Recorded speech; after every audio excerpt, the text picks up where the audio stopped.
Hi friends, a quick video about playing those really rough high notes on our low D whistles. I want to make a few points, but I'm posting this as a video mainly because please, I'm asking you all, especially those of you who are experienced players, to chime in. Please chime in. The question is, when were you able to start playing the high notes well? How long did it take? What did you do to get from beginner to being able to play those really high notes? And a couple of things. This varies from one whistle to another as to how they go.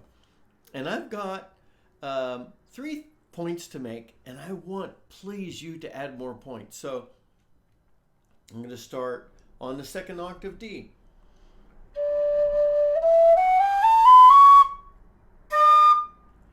C natural and C sharp. Throw the third octave D in there. So I've been playing my low D whistle since June.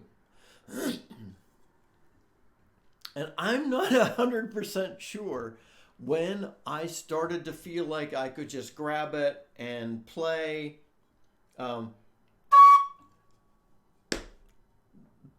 the higher notes.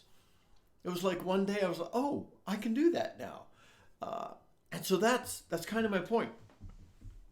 I remember my journey because it's not been that far. So the first point, I could say there are 4 points because the first point and the fourth point are the same. Be patient with yourself. Be kind to yourself.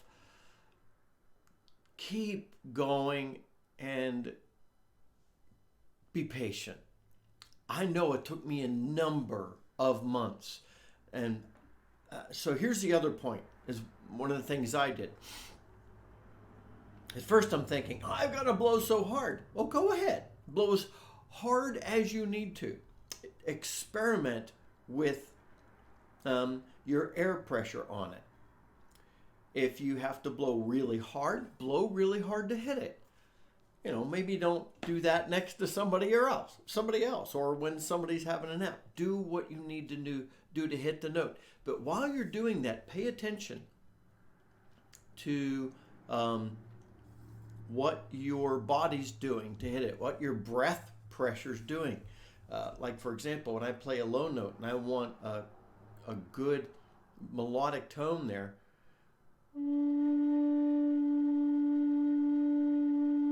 I'll think about the note and I'll listen to it and I'll modify my breath pressure to hear it.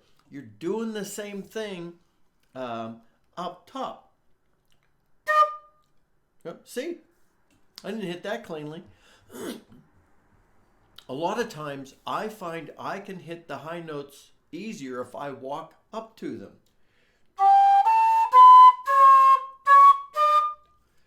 So try that.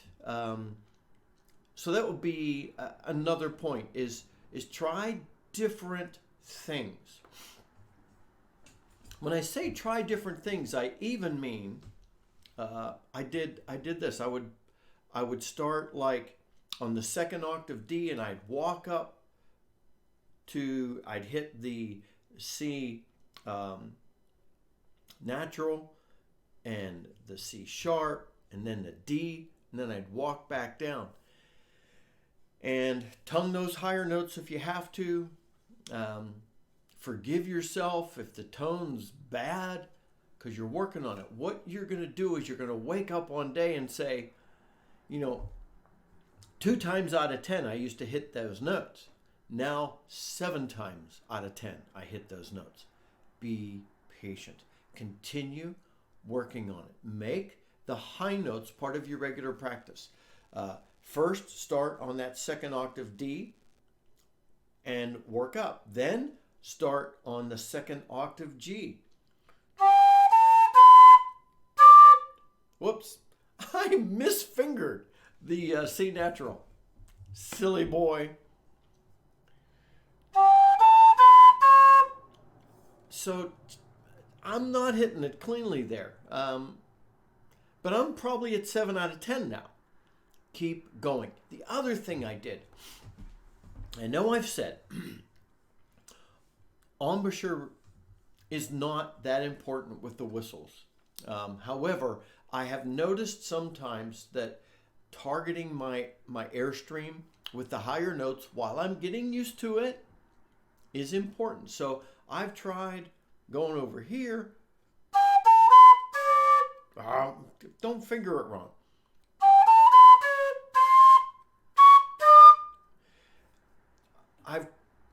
Because sometimes when you're blowing forward, so experiment with your airstream. Move your whistle around and try different things. Experiment, experiment, experiment. Pay attention to your breath pressure.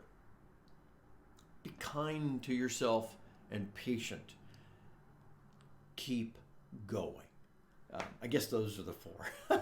I hope that helped. But I really, really want those of you that have driven down this road longer than the rest of us, the road of playing your whistles, I want you to chime in. What tips and tricks do you have?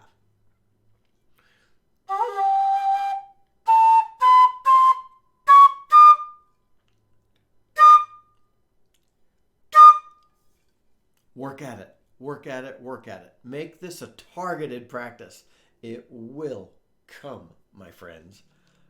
Until next time, this is Scott Shade. Happy Lodi whistling.